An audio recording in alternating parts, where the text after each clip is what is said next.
1,000 years ago, superstition and the sword ruled. It was the age of darkness. It was the age of fear. It was the age of gargoyles. Stone by day, warrior by night. We were betrayed by the humans we swore to protect. Now we're in Manhattan. The spell is broken, and we live again. We are defenders of the night. We are gargoyles. Hi, for those who are watching or perhaps not watching at all. This is probably going to be my final Let's Talk cartoons before I take a trip to America. Unless, of course, I do a trip over there. So I just wanted to make a fifth one before I go. This time I'm talking my own thoughts about the cult Disney series. Yes, it is a Disney series. It's very hard to believe, though. Gargoyles. A cult series that is, yes, even to this day, one series that is very, very well done and very well things to do. I mean, it just works, okay? Let's just say something like that. So what is it about the show? Well, the intro talked about by Goliath, the main character of the show, is best summarizing it himself. Gargoyles are basically what it looks like, stone gargoyles, many different in appearance, are stone by day, but by night when the sun goes down, their stone sleeps, shatters, and they rise and they live. These gargoyles are known to be protectors, especially this clan, the Manhattan clan they are later called, the characters that the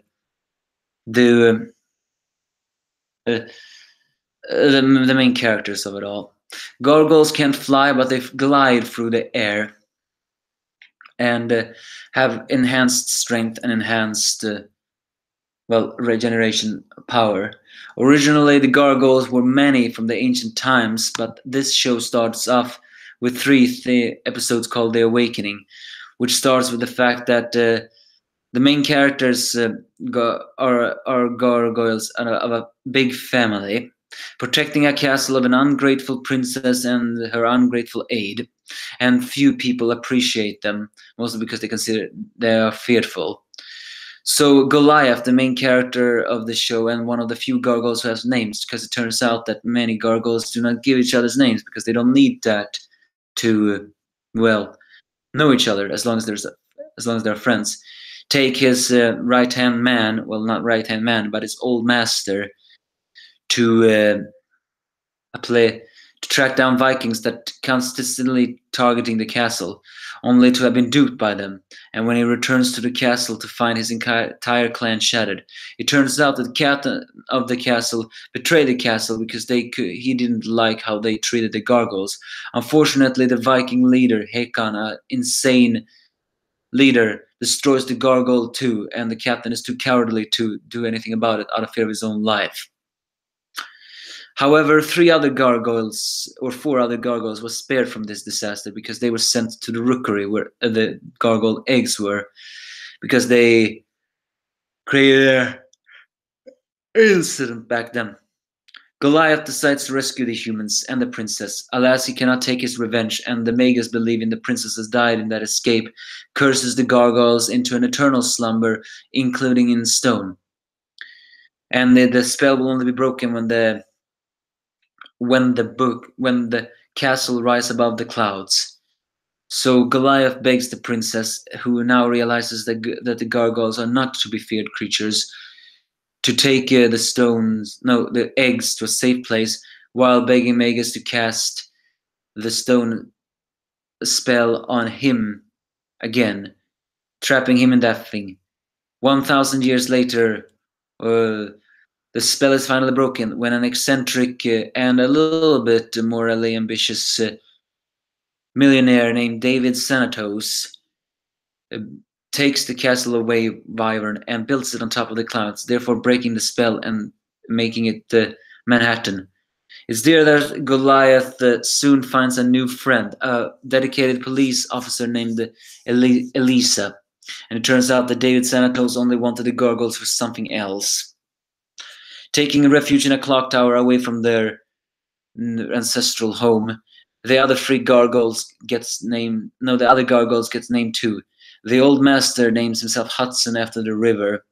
A fat blue one names himself Broadway after the Broadway. The green bat-winged one names himself Lexington. And the sarcastic red one names himself Brooklyn, while they name their pet-like gargoyle Bronx. And so the show begins as these gargoyles try to protect this series. The series combines a lot of different elements, both emotional and a little bit devastational, so to speak. And when I mean this devastational, I mean more like moments where you just don't know anything about it. Trying to fit in a world that no longer believes in gargoyles or the fact that the Manhattan is a big one. There are many different moments of this, including introducing other villains and other incidents. In fact, the season 2, which is very long, mind you, takes a very different turn than anything else in this first season. But we'll get to that now. Most of all, the first episode introduces many of the villains, including a pack, as well as an old man named Macbeth, and also shows a very dedicated moments where Broadway unfortunately shoots Elisa when he felt of gun interesting, which creates him a hatred for guns. It is also we're introduced to a tragic villain of many different kinds. This cult series has greatly affected, and it's created by Greg Weisman, the legendary director that made a lot of different things in nowadays, including the creator of the Spectacular Spider-Man and Young Justice, and even the first season of Star Wars Rebels. Arguably one of the greatest animated writers of his time. And I greatly enjoy all of it, the series he has created. It's too bad, though, that he has a curse on him, which prevents him from ever making a show over 4 seasons. He has never, ever created a series like that. But his shows are short, but sweet and memorable, in both characters and in voice actors. Now let's talk about the characters. The main characters of Goliath, a purple-like big gargoyle who carries a noble and honorable heart, but also a bit of a temper. However, unlike many, while he may have a temper and may be a little bit difficult to deal with sometimes because he follows traditions of gargoyles kinds, Goliath is still a very kind-hearted and honorable man and prefers to have peace over fury. But if you ever hurt anyone loved one to him, you will face a fury more devastating than anything else. You can even hear in his voice he has a soul of a warrior. He is a true warrior. Then it's Hudson, the old master, a prideful and half-blind gargoyle who carries many different secrets and used to be the leader of the gargoyle kind. He has unwavering faith in Goliath and has a Scottish accent, and is, as we said before, an old master. Sometimes a little cranky one, but he knows what he can do when he can do. Then there's the 3 youngsters gargoyles. Lexington, the bat-winged one, who get interested with technology, as may apparently have been turned gay in future heard. Broadway, the all-loving hero, like a big fun and big eater who gets a hatred for guns after accidentally shoots Elisa, and is a really kind-hearted one and a big one. And finally, the sarcastic and later second in command of the Manhattan Club, Brooklyn, a very sarcastic and deadpan. Almost every single dialogue he says is sarcastic. His most famous one is, use the force, Lex. Then there's the human Elisa, a young woman of both native and African American descent. And later on, we're introduced to Angela, a female gargoyle that turned out to be the daughter of Goliath and one of the main antagonists, who was one of Goliath's old flame in the past. He called her his angel of the night, but we call her Demona, a tragic villain in a way, but also one who has been twisted by hatred towards humankind, having lived all those thousands of years, seen the bad side of humans, but it cannot be die and is immortal thanks to a eternal bonded curse placed by another characters, the Weird Sisters, based on mythological creatures, to another human called Macbeth, an immortal human that is more of an anti-villain than a straight-up villain, so to speak. Then there's David Xanatos, another villain who, well, let's just say he's a strange character. Sometimes extremely polite, sometimes he's very power hungry, yet he doesn't hunger for revenge. He falls in love with an equally a little bit twisted woman called Fox, who's a member of the pack. Pack who used to be heroes, but later on turned out to be thieves, money grabbers, and even murderers. Although later one of them, Dingo, made a heel face turn, while the rest did not. And well, those are mostly the most famous characters. There's also Talon, who is David, Elisa's brother, who gets mutated into a hybrid of a bat and a cat, who becomes the leader of a labyrinth of mutants and homeless people. And we're also introduced again to the old princess and the Magus, as well as Tom the Guardian, who has now grown up from a young lad that we saw in the beginnings.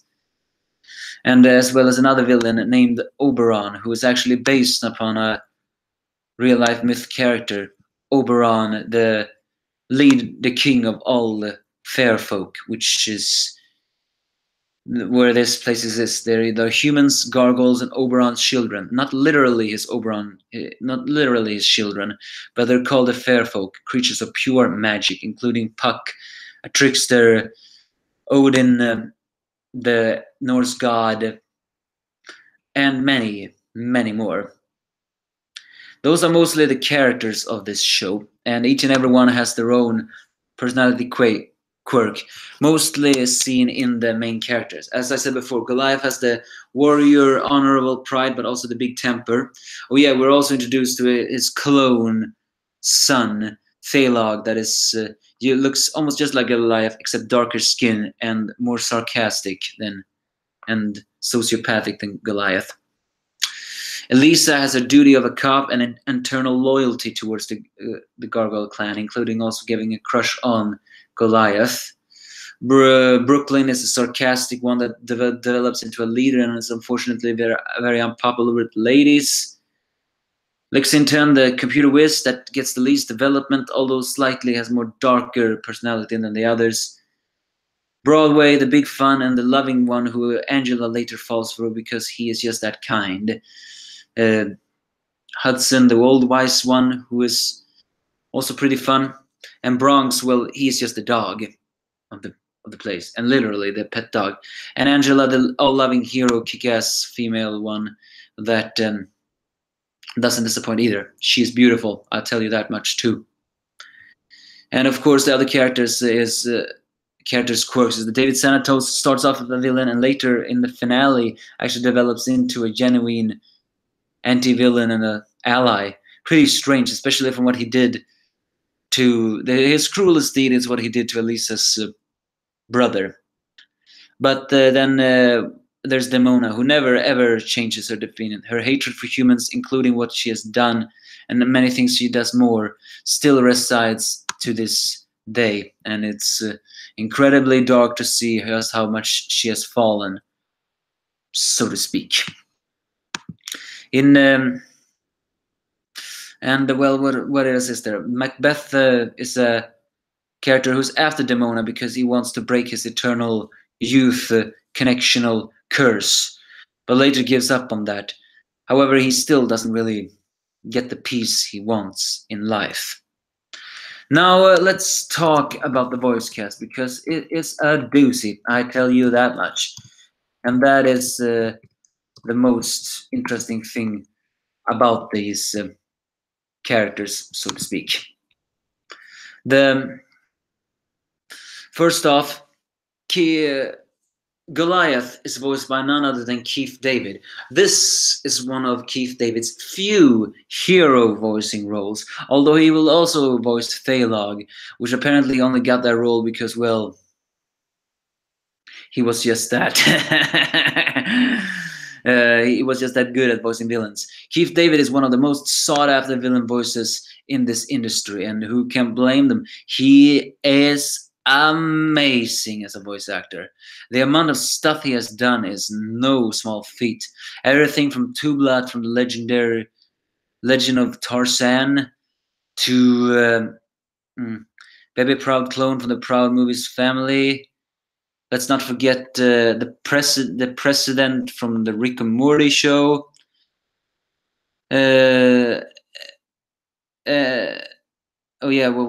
Mongol in the Young Justice episode. In one Young Justice episode, he voiced Solovar in the live-action show of the Flash, and we cannot forget that he was also in The Princess and the Frog as the Shadow Man, or as whatever it was called. Yeah, it was him who sang "I Got Friends on the Other Side." No kidding, that was actually his voice.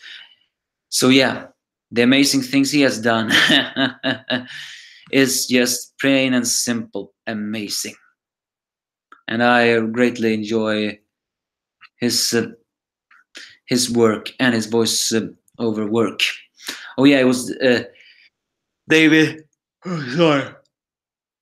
Anderson in the Mass Effect 2 and Chaos in the Dissidia movies at the beginning.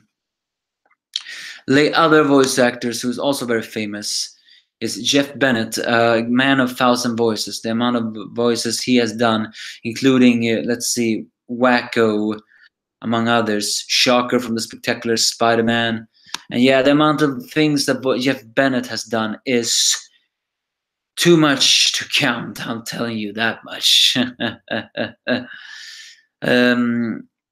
But he's also got an award for Transformers and Rescue Bots, among more of his other roles, so to speak. But his most famous is arguably as Wacko in the famous, Animaniacs. Is most of those things that people remember about him the most. Other things he has famous for. Well, let's just say the amount of things he has done and the things he still do to this day is no small feat. He is truly a man of 1,000 voices. It's almost a little bit impossible, really.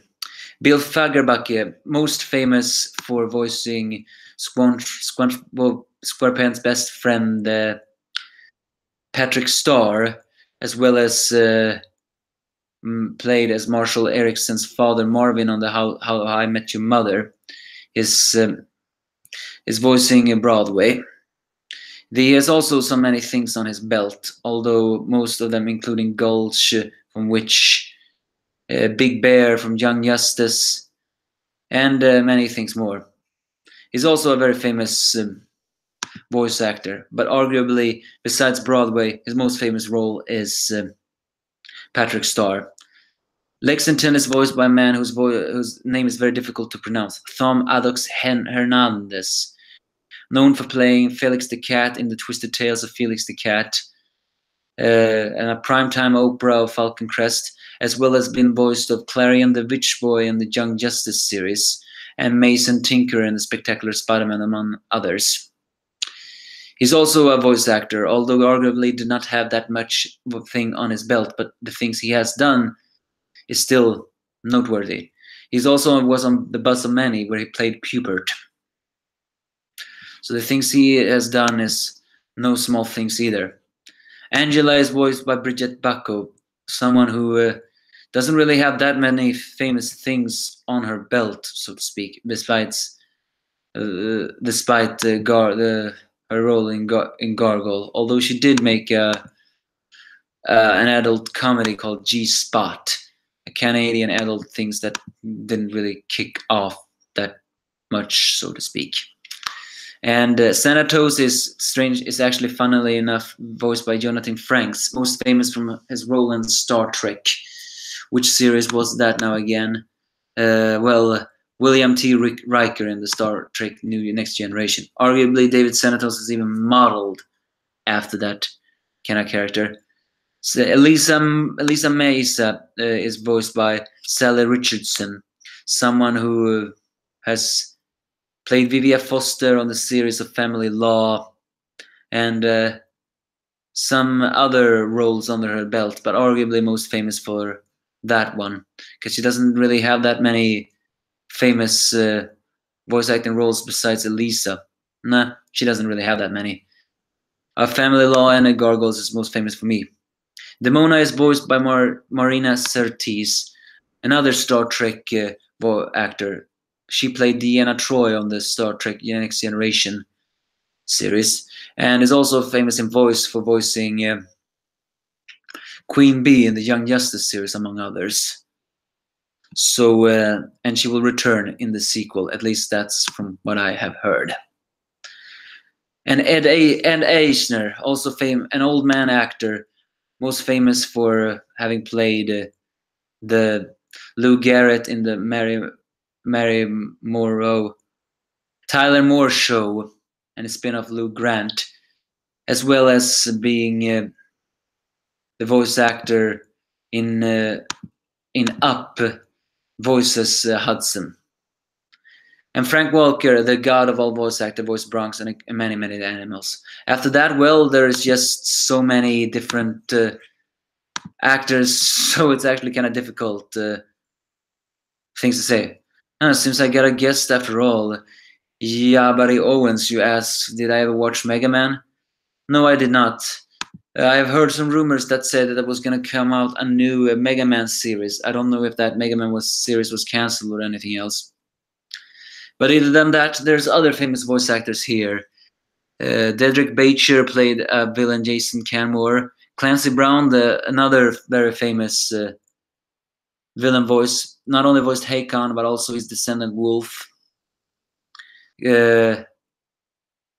Cam Clark voiced the young Gil Concaine, who was later voiced by Jim Cummings, another legendary voice actor. Let's see here if there are any others. Well, no, this actor retired. CC Pounder guest starred as a love of a Cold Stone, who was voiced by Michael Irons. And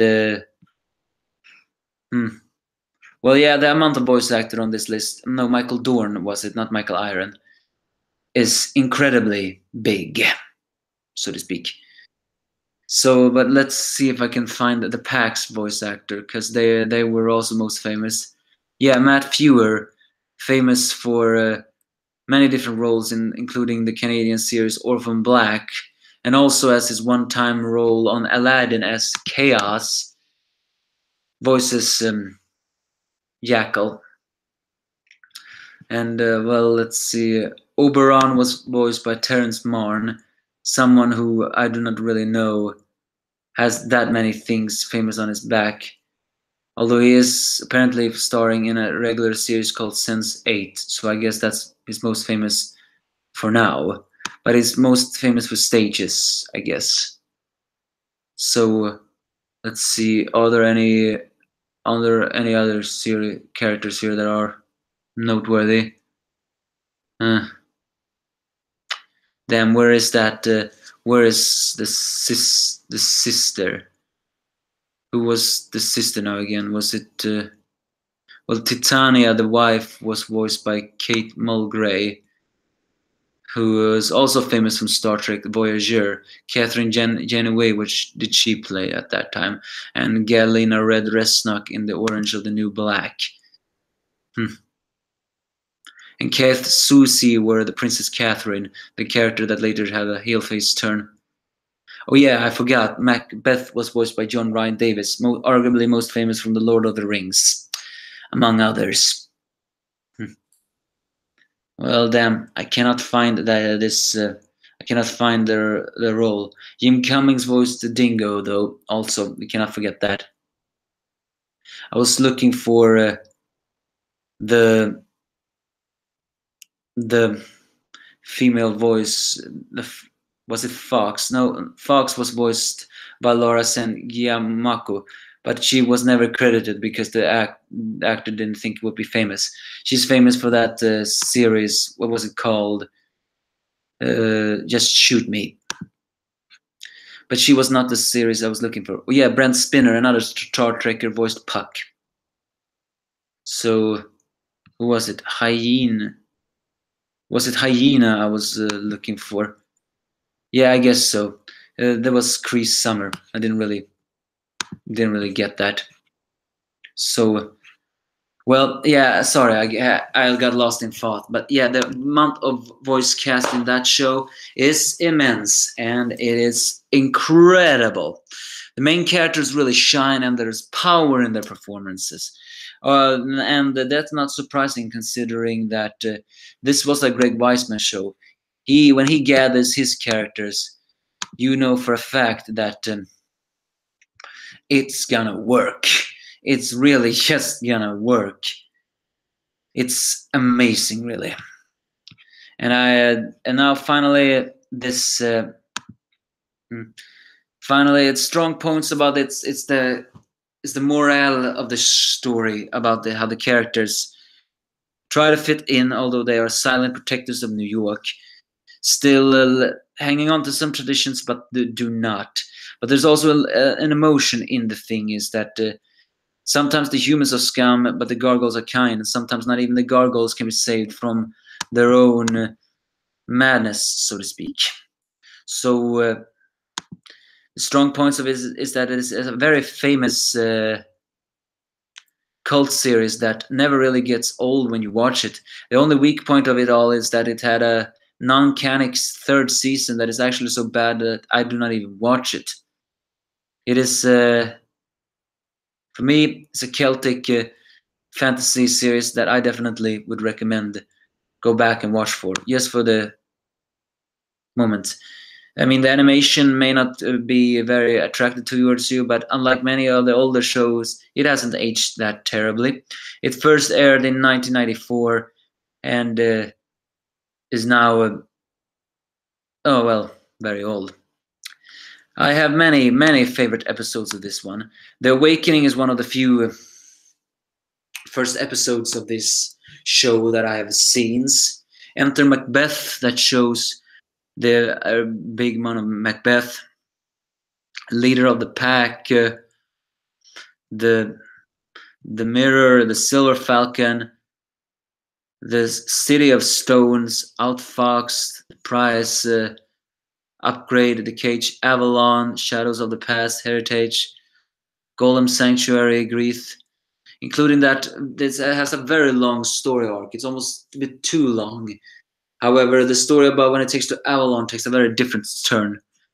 Oh yeah, I forgot there was a character called the Archmage, and he was voiced by that David guy, whatever his name was now. Yeah, David Warner, the famous British one, who I mentioned in a previous moments.